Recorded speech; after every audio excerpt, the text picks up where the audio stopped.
दोस्तों नमस्कार। आप देख रहे हैं नॉर्थ ईस्ट तक।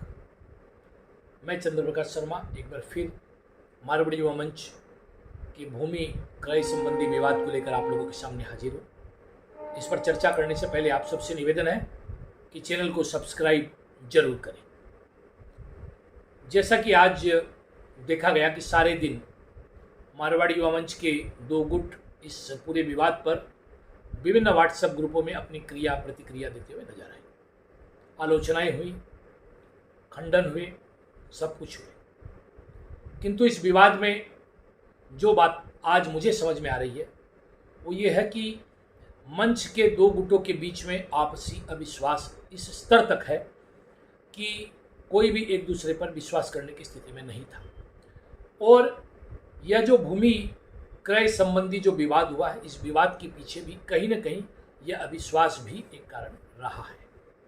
हालांकि इस अविश्वास के बावजूद कहीं भी इस भूमि क्रय के मामले में जो भी आरोप लगे हैं, खासकर जो अनियमितताओं के आरोप लगे हैं, या इसमें जो जांच समिति थी उसने अपनी रिपोर्ट में जो बातें कही हैं उनको दरकिनार कर इस सारे मुद्दे को नहीं देखा जा सकता।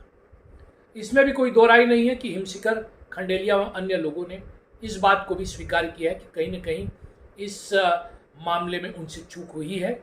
लेकिन उन लोगों का कहना है कि ये जो चूक हुई है वो अनइंटेंशनल थी और इसके पीछे उनकी मंशा गलत नहीं थी। दूसरी तरफ से जो आरोप लगाए जा रहे हैं उन आरोपों को भी एक बार से खारिज नहीं किया जा सकता।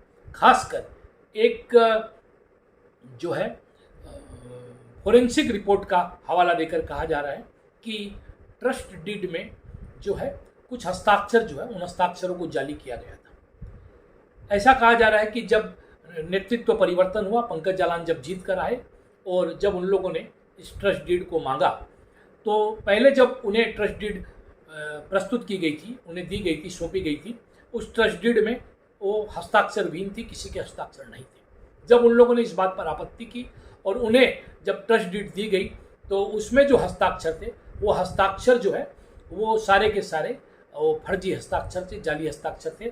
और अपनी इस बयान की पुष्टि में उन लोगों ने एक फोरेंसिक रिपोर्ट भी जो है वो प्रस्तुत की है।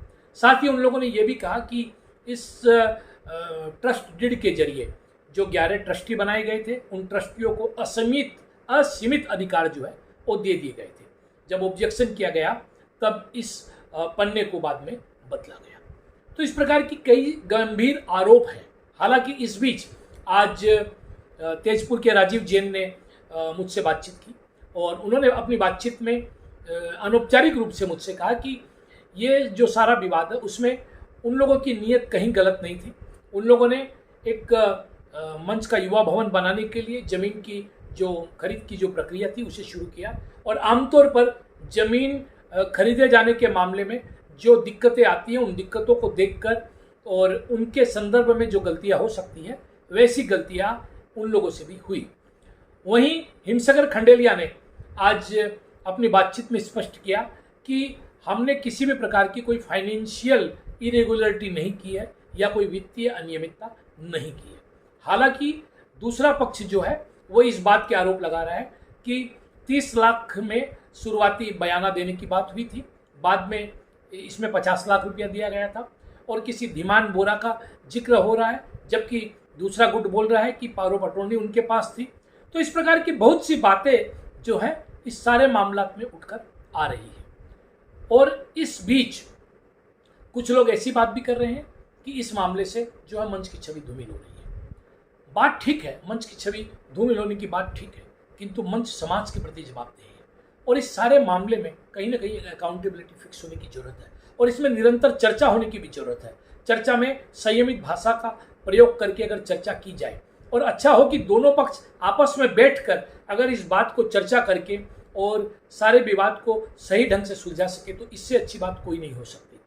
किंतु समाज को ये जानने का अधिकार है कि कहाँ किसकी गलती हुई, किसने इस पूरे मामले में गलती की, क्या जो दोनों पक्ष एक दूसरे पर आरोप लगा रहे उनमें किनके आरोपों में दम है, किसकी वास्तविक गलती है, क्या कोई वित्तीय अनियमितता हुई है तो कैसे हुई है, यह सब बातें सामने आनी बाकी है जो आने वाले दिनों में निश्चित रूप से आप लोगों के सामने सिलसिलेवार ढंग से रखी जाएगी और सच को सच कहा जाएगा और सच के तरीके से ही प्रस्तुत किया जाएगा।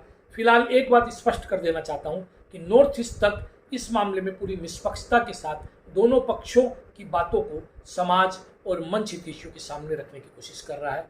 देखते रहिए, नॉर्थ ईस्ट तक हमारा यह प्रयास जारी रहेगा कि यह विवाद सुलझे और इसमें समाज और मंच के लिए अच्छी बातें निकल कर आए।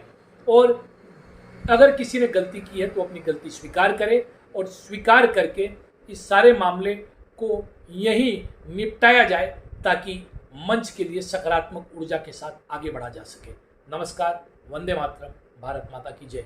देखते रहिए नॉर्थ ईस्ट।